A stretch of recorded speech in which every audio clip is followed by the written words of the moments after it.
सड़क की भीड़ में लाल बत्ती पर दो छोटे बच्चे रिया और सोनू भीख मांग रहे थे। लोग उन्हें देखते और अनदेखा करके आगे बढ़ जाते। पिंकी बेटा, गाड़ी का शीशा ऊपर कर लो। तुमने अपनी ऊन वाली टोपी क्यों उतार दी? पता है ना कितनी सर्दी है और ठंडी हवा भी चल रही है। आंटी जी कुछ दे दो, मेरा भाई बहुत भूखा है। गाड़ी का शीशा ऊपर करो पिंकी बेटा, ये मांगने वाले लोग नहीं तो पीछे पड़ जाते हैं। पापा, ये लोग इतनी ठंड में नंगे पैर और बिना स्वेटर के कैसे घूम लेते हैं? पिंकी बेटा, इन लोगों को आदत पड़ जाती है, सर्दी गर्मी ये ऐसे ही घूमते रहते हैं। सर्दी कहर बरसा रही थी। ठंड से ठिठुर रहे वे दोनों गरीब बच्चे किस कदर कपकपा रहे थे ये दर्द कोई नहीं देख रहा था। सड़क के किनारे पर अपने छोटे भाई के साथ पेट की भूख से पीड़ित आने जाने वालों पर टकटकी नजर लगाए रिया सोच रही थी कि शायद कोई उसे 2 रोटी और कपड़ा दे दे तो इस कोहरे से थोड़ा तो आराम मिलेगा, पर ऐसा नहीं हुआ। चल सोनू, माँ सड़क के उस पार हमारा इंतजार कर रही होगी। पता नहीं माँ ने कुछ खाया भी होगा या नहीं। रिया, सोनू, तुम दोनों ने बड़ी देर लगा दी मेरे बच्चों। ये लो, तुम दोनों ये ब्रेड के पीस खा लो। अभी कोई देकर गया है, मैंने तुम्हारे लिए रख लिए थे। माँ क्या हुआ? तुम्हारी तबीयत ठीक नहीं है क्या? मैं ठीक हूँ मेरे बच्चों, वो तो ठंड की वजह से थोड़ा बदन दर्द है। रिया, सोनू और उनकी माँ शोभा सड़क पर भीख मांगकर गुजारा करते थे और सड़क के किनारे बने फुटपाथ पर ही सो जाते थे। मिट्टी से सने मैले कुचैले कपड़े पहने हुए, जिन्हें कई दिनों से पेट भर खाना भी नहीं मिला था। अपने बच्चों को ठंड से ठिठुरता देख पलकों को बार बार झपकाकर उम्मीद भरी नजरों से देखती हुई शोभा ने न जाने रात में किस घड़ी आखिरी सांस ले ली और बेचारे रिया और सोनू अनाथ हो गए थे। उनकी माँ का साया भी अब उनके सिर से उठ गया था। अब वो दोनों भूखे प्यासे इधर से उधर भटक रहे थे। सोनू रिया से बोला, दीदी बहुत भूख लगी है, सुबह से चलते चलते पैरों में भी दर्द हो रहा है। भैया कुछ खाने को दे दो, मेरा भाई भूखा है। चल हट भिखारिन कहीं की। सोनू तू यहीं रुक, यहीं किनारे पर बैठ, मैं सामने होटल वाले भैया से कुछ खाने का मांग कर लाती हूँ। भैया मेरा भाई बहुत भूखा है, थोड़ा बहुत कुछ खाने को दे दो भैया। खाने को चाहिए तो बदले में काम करना पड़ेगा। बर्तन धो लेगी तू तो बता, एक वक्त की रोटी भी मिल जाएगी तुझे। हाँ भैया, मैं सारे बर्तन धो दूंगी। कड़कती ठंड में एक वक्त की रोटी से अपने भाई की भूख मिटाने के लिए रिया होटल वाले के पास ठंडे पानी से बर्तन धोने लगती है।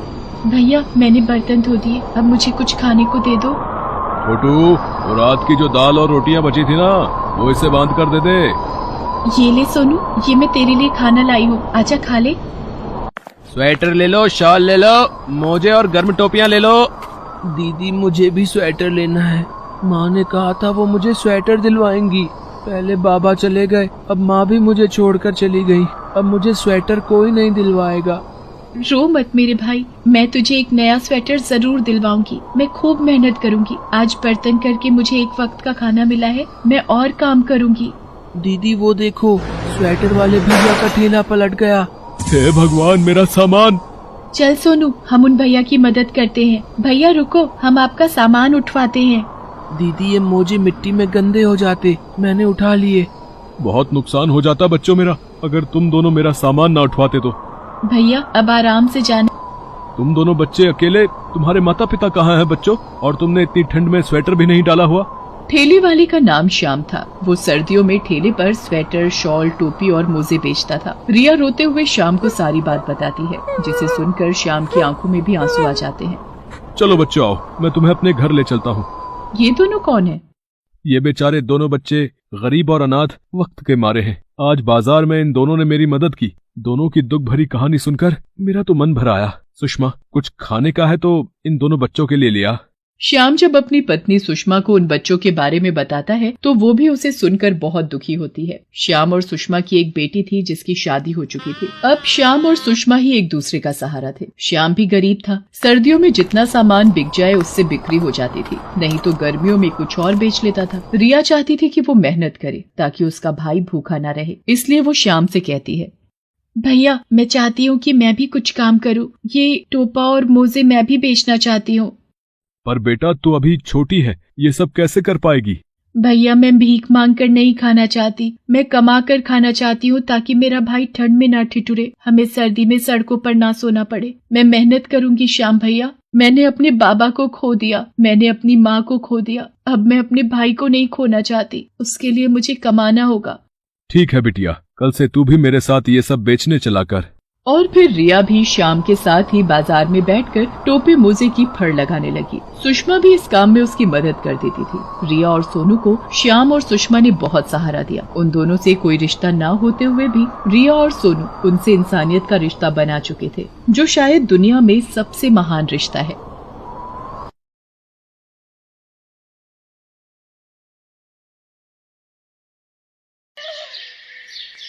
मधु के पति सुरेश को पिछले 6 महीने से कोई भी नौकरी नहीं मिली थी। इसी कारण दोनों बच्चों का स्कूल से भी नाम कट गया था और घर में पैसों की तंगी शुरू हो गई थी। इसी वजह से मधु को गरीब बस्ती में किराए का एक कमरा लेना पड़ा। एक दिन, नमस्ते बहन, मेरा नाम कमला है, लगता है इस बस्ती में नई आई हो। जी, कल ही ये कमरा किराए पर लिया है। अच्छा, मैं चलती हूँ, आराम से फिर बात करूंगी, काम पर जा रही हूँ। अच्छा, आप काम करते हो कहीं? हाँ, कुछ घरों में झाड़ू पोछा करती हूँ। आप जब काम से वापस आओगे तो मुझे मिलना। ठीक है, मैं शाम को तुमसे मिलती हूँ। मधु अपनी दोनों बच्चियों दीपा और पूजा को रोटी दे रही थी। उसी वक्त कमला आती है। मम्मी, पहले आप हमें इतना अच्छा खाना खिलाते थे। हाँ मम्मी, पहले आप हमें 2 टाइम दूध पीने के लिए भी दिया करते थे। मधु, मैं क्या करूं, रोज दुकानों पर काम के लिए धक्के खाने जाता हूं, पर कहीं भी काम नहीं मिलता। आप चिंता मत करो, जब तक आपको कोई काम नहीं मिलता है तब तक मैं कोई काम ढूंढ लेती हूँ। मैंने सब सुन लिया है, घबराने की जरूरत नहीं है, मैं तुझे काम दिलवा दूंगी। एक घर में रोटी बनाने वाली की जरूरत है, तू कल मेरे साथ चलना। कमला मधु को काम दिलवा देती है।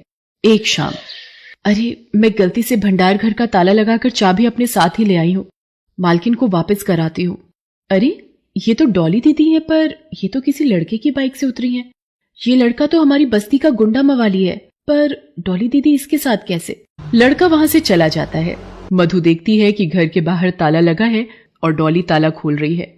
शायद मालकिन कहीं बाहर गई थी। मधु डॉली को बाहर से ही चाबी पकड़ा देती है। डॉली दीदी, ये भंडार घर की चाबी गलती से मेरे पास रह गई थी। अगर आपको बुरा न लगे तो आप अभी जिस लड़के के साथ बाइक से उतरी थी वो कोई भी था, तुम्हें इससे क्या मतलब? चाबी दे दी, अब जाओ यहां से। मधु ने मुझे अनिल के साथ देख लिया है। अगर इसने मम्मी पापा को उसके बारे में बता दिया तो वो मुझे अनिल से कभी भी मिलने नहीं देंगे। मुझे इसका कोई रास्ता ढूंढना ही होगा। अगले दिन डॉली भंडार घर में से आटे और चीनी की एक बोरी गायब कर देती है और चाबी लेकर अपनी माँ के पास जाती है। मम्मी, ये मधु ने भंडार घर की चाबी दी थी, वो तो घर चली गई है, पर मेरा खीर खाने का मन है, आप बना दो प्लीज। डॉली, तू भी ना बड़ा परेशान करती है, जब मधु थी तब बोल देती, उसे किस लिए रखा है फिर? रुक, चीनी नहीं है डिब्बे में, ला चाबी दे, निकाल कर लाती हूँ। अब आएगा मजा। हे भगवान, पिछले हफ्ते ही तो चीनी की बोरी मंगवाई थी, और ये क्या, आटे की 4 बोरियों में से सिर्फ 3 बोरियां रखी हैं, 1 बोरी कहाँ गई? माँ, भंडार घर की चाबी तो 2 दिन से मधु के पास है, इसका मतलब कहीं। आने दे मधु को, मेरे सामने अपने पति और बच्चों की दुहाई देती है, एक तो काम पर रखा, ऊपर से चोरी करती है। अगले दिन जब मधु काम पर आती है, मधु एक बात बता, तुझे मैंने मजबूरी में देखकर अपने घर में काम दिया और तू इस तरह से मेरे भंडार घर में से सामान चोरी करती है? नहीं मालकिन, मैंने भंडार घर में से कोई चोरी नहीं की, मैं तो बल्कि कल गलती से भंडार घर की चाबी ले गई थी तो मैंने। मम्मी ये देखो, एक तो चोरी करती है, ऊपर से आपसे जुबान लड़ा रही है। भाई देख, मैं तुझे अब काम पर नहीं रखूंगी और तेरा कोई हिसाब नहीं बनेगा। तूने जो सामान चोरी किया है, तेरे महीने के 2000 पूरे हो गए, चल जा अब। शोभा मधु की एक नहीं सुनती और उसे नौकरी से निकाल देती है। मधु कमला को सारी बात बताती है। अरे गलत तो वो लोग हैं, जब खुद के साथ कुछ गलत होगा तब इन लोगों को अक्ल आएगी। तू चिंता मत कर, हम कोई ना कोई दूसरा रास्ता ढूंढ लेंगे जिससे तेरी कमाई हो सके।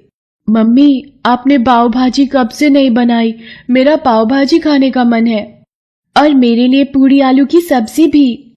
ठीक है, कुछ दिन और रुको, मैं तुम दोनों की पसंद का खाना जरूर बनाऊंगी। मधु, बच्चों की बातें सुनकर मेरे दिमाग में एक आइडिया आया है, क्यों ना तू ढाबा खोल ले। जरूरी नहीं दुकान पर ही बैठकर ढाबा खुलेगा, तू एक ठेले पर भी ढाबा खोल सकती है, फिर कमाई होगी तो दुकान किराए पर ले लेना। पर कमला दीदी, ढाबा खोलने के लिए पैसों की जरूरत होगी। कमला, मैंने सब सुन लिया है, मैं अपनी स्कूटी बेच दूंगा। कमला दीदी, फिर तो मधु को ढाबा खोलने के लिए पैसों का इंतजाम हो जाएगा ना, और मैं भी इस काम में तुम्हारी मदद करूंगा। मधु, मैंने तुम्हारे साथ 7 फेरे लिए हैं, तो हम इस दुख की घड़ी में एक दूसरे का साथ निभाएंगे।